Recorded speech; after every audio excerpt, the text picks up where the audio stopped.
Em resumo, o capítulo 7 de Esté é a culminação da justiça, a coragem de Esté em expor o mal, a ira justa do rei e a astúcia divina que inverte os planos do inimigo se unem para selar o destino de Amã. É um capítulo que demonstra vividamente a providência de Deus em ação, transformando a vingança do perverso em sua própria ruína. Vamos à leitura. Livro de Esté, capítulo 7. O rei e Amã foram, pois, ao banquete de Esté. No segundo dia, bebendo vinho, disse ainda o rei a Esté: Qual é o seu pedido, rainha Esté? Será atendido. Que é que desejas? Ainda que me peças metade do reino, te será concedido. A rainha respondeu: Se achei graça a teus olhos, ó rei, e se ao rei lhe parecer bem, concede-me a vida, eis o meu pedido, salva meu povo, eis o meu desejo. Fomos votados, eu e meu povo, ao extermínio, à morte, ao aniquilamento. Se tivéssemos sido vendidos como escravos, eu me calaria. Mas eis que agora o opressor não poderia compensar o prejuízo que causa o mesmo rei. Quem é? Replicou o rei. E onde está quem maquina tal projeto em seu coração? O opressor, o inimigo, disse a rainha, é Amã, eis aí o infame. Amã ficou aterrorizado diante do rei e da rainha. O rei, aceso em cólera, levantou-se e deixou o banquete, dirigindo-se ao jardim do palácio, ao passo que Amã permanecia ali para implorar a Esté o perdão de sua vida, porque via bem que no espírito do rei estava decretada sua perda. Quando o rei voltou do jardim do palácio para a sala do banquete, viu Amã que se tinha deixado cair sobre o divã em que repousava Esté. Como? Exclamou. Ele o que quer fazer violência à rainha em minha casa, em meu palácio? Mal tinha saído essa palavra da boca do rei quando cobriram a face de Amã.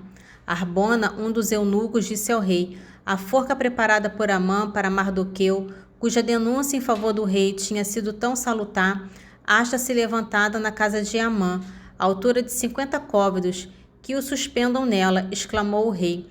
E suspenderam Amã na forca que tinha preparado para Mardoqueu. Isso acalmou a cólera do rei. Em resumo, o capítulo 8 de Esté é o clímax da restauração. O poder e a riqueza do inimigo são transferidos para os justos. A ameaça de destruição é anulada por um ato de autoridade real. E a tristeza do povo se transforma em celebração e honra. É uma poderosa declaração de que, mesmo nas circunstâncias mais sombrias, a justiça e a fidelidade de Deus prevalecem. Livro de Esté, capítulo 8. Naquele mesmo dia, o rei Assuero fez presente à rainha Esté a casa de Amã, o opressor dos judeus. Mardoqueu se apresentou diante do rei, porque Esté tinha manifestado o que ele era dela. Tirando seu anel, que tinha retomado de Amã, o rei o presenteou a Mardoqueu, que foi colocado por Esté à frente da casa de Amã. Esté retornou de novo à presença do rei e falou, prostrado a seus pés, desfeita em lágrimas, suplicava-lhe que destruísse as maquinações que Amã, o Agagita, tinha perversamente urdido contra os judeus. O rei estendeu o cetro de ouro a Esté, a qual se pôs em pé diante dele. Se parecer bem ao rei, disse ela, e se achei graça diante dele, e se isso lhe parecer justo, e se só agradava a seus olhos, que revogue por escrito as cartas que Amãs, filho de Amadés, o Agagita, tinha concedido e redigido para perder os judeus de todas as províncias do rei. Como poderia eu ver a desgraça que aguarda meu povo, e como poderia assistir ao extermínio de minha raça? O rei Assuero respondeu à rainha Esté e ao judeu Mardoqueu: Fiz presente a Esté da casa de Amã, e fiz perecer esse homem por ter levantado a mão contra os judeus. Escrevei, portanto, vós mesmo, em nome do rei em favor dos judeus, como bem vos parecer, e selai com selo real, porque toda ordem escrita em nome do rei e firmada com seu selo é irrevogável. Foram então chamados os escribas do rei no 23º dia do 3º mês, chamado Sivã, e conforme as instruções de Mardoqueu, escreveram aos judeus, aos sátrapas, aos governadores e aos senhores das 127 províncias situadas entre a Índia e a Etiópia, a cada província em sua escritura, a cada nação em sua língua, e aos judeus na sua própria escritura e língua. Redigiram-se, pois, em nome do rei Assuero, e marcaram-se com o selo real as cartas, que foram expedidas por correios a cavalo, tendo como montarias cavalos procedentes das cavalariças reais.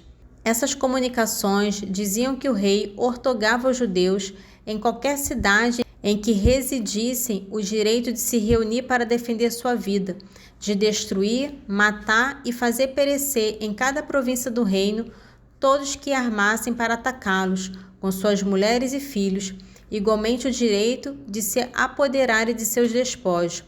Tudo isso se faria num só dia em todas as províncias do rei Assuero, no dia 13 do 12º mês chamado Adá. Uma cópia do edito, que devia ser promulgado como lei em cada província, foi enviada a todos os povos, a fim de que os judeus estivessem preparados naquele dia para se vingarem de seus inimigos.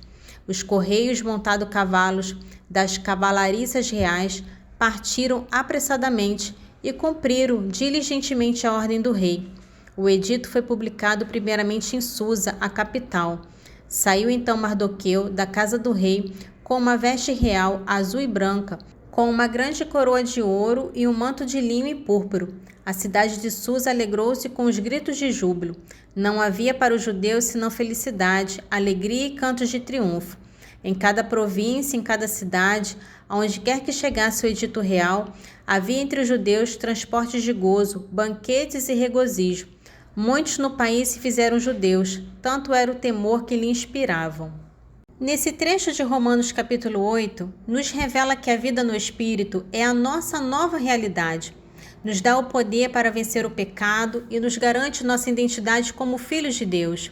Além disso, nos convida a ver o nosso sofrimento e o sofrimento do mundo à luz da glória futura, uma esperança que não falhará e que transformará não apenas o nosso ser, mas toda a criação. Romanos capítulo 8, dos versículos 9 ao 25. Vós, porém, não viveis segundo a carne, mas segundo o Espírito, se realmente o Espírito de Deus habita em vós. Se alguém não possui o Espírito de Cristo, este não é dele. Ora, se Cristo está em vós, o corpo, em verdade está morto pelo pecado, mas o Espírito vive pela justificação. Se o Espírito daquele que ressuscitou Jesus dos mortos habita em vós, ele que ressuscitou Jesus Cristo dos mortos, também dará vida aos vossos corpos mortais, pelo seu Espírito que habita em vós. Portanto, irmãos, não somos devedores da carne, para que vivamos segundo a carne. De fato, se viverdes segundo a carne, haveis de morrer, mas se pelo Espírito mortificardes as obras da carne, vivereis. Pois todos os que são conduzidos pelo Espírito de Deus são filhos de Deus. Porquanto não recebestes um espírito de escravidão, para viverdes ainda no temor, mas recebestes o espírito de adoção, pelo qual clamamos, Abba, Pai. O Espírito mesmo dá testemunho ao nosso espírito de que somos filhos de Deus. E se filhos, também herdeiros, herdeiros de Deus e co-herdeiros de Cristo, contanto que soframos com Ele, para que também com Ele sejamos glorificados. Tenho para mim que os sofrimentos da presente vida não têm proporção alguma com a glória futura, que nos deve ser manifestada. Por isso, a criação aguarda ansiosamente a manifestação dos filhos de Deus, pois a criação foi sujeita à vaidade, não voluntariamente, mas por vontade daquele que a sujeitou.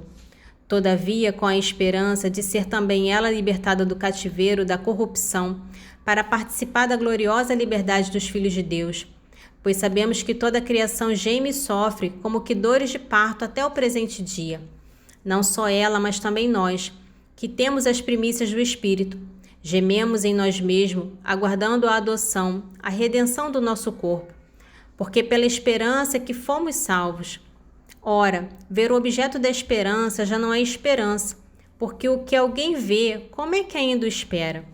Nós que esperamos o que não vemos, é impaciência que o aguardamos. Nesse trecho do Salmo 79, começa com uma descrição direta e dolorosa da calamidade, focando não apenas na destruição física, mas na profanação espiritual e na vergonha pública que o povo de Israel e, por extensão, o seu Deus sofreram. Salmo 78, dos versículos 1 ao 4. Senhor, povos infiéis invadiram a vossa herança, profanaram o vosso santo templo. De Jerusalém fizeram um montão de ruínas. Os corpos de vossos servos expuseram como pasto às aves, e os de vossos fiéis às feras da terra. Rios de sangue fizeram correr em torno de Jerusalém, e nem sequer havia quem os sepultasse. Tornamo-nos para nossos vizinhos objetos de desprezo, de escárnio e zombaria para os povos que nos cercam. Nesse trecho do livro de Sabedoria é uma poderosa declaração sobre a justiça de Deus. Ele usa o contraste entre a praga das trevas e a coluna de fogo para demonstrar que Deus trata o justo de maneira diferente do ímpio. A luz que protege e guia os israelitas é uma manifestação da glória e da fidelidade de Deus, um reflexo da luz eterna de sua lei. Sabedoria, capítulo 18, dos versículos 1 ao 4. Contudo, para vossos santos havia uma luz brilhantíssima. Sem verem seu semblante, os outros ouviam-lhe a voz e julgavam-nos felizes por não sofrer os mesmos tormentos. Davam-lhe graças porque não se vingavam dos maus tratos suportados e pediam-lhe perdão de sua inimizade. Pelo contrário, vós destes uma coluna luminosa para guiá-los na sua marcha para o desconhecido, como o sol que, sem incomodá-los, alumiava seu glorioso êxodo. Mas eles bem mereciam ser privados da luz e aprisionados nas trevas. Eles que tinham encerrado em prisões os vossos filhos, através dos quais a incorruptível luz da lei se devia comunicar ao mundo. Glória ao Pai, ao Filho e ao Espírito Santo, assim como era no princípio, agora e sempre. Amém. Divino Espírito Santo, iluminai-nos, guiai-nos, dai-nos sabedoria e discernimento. Amém.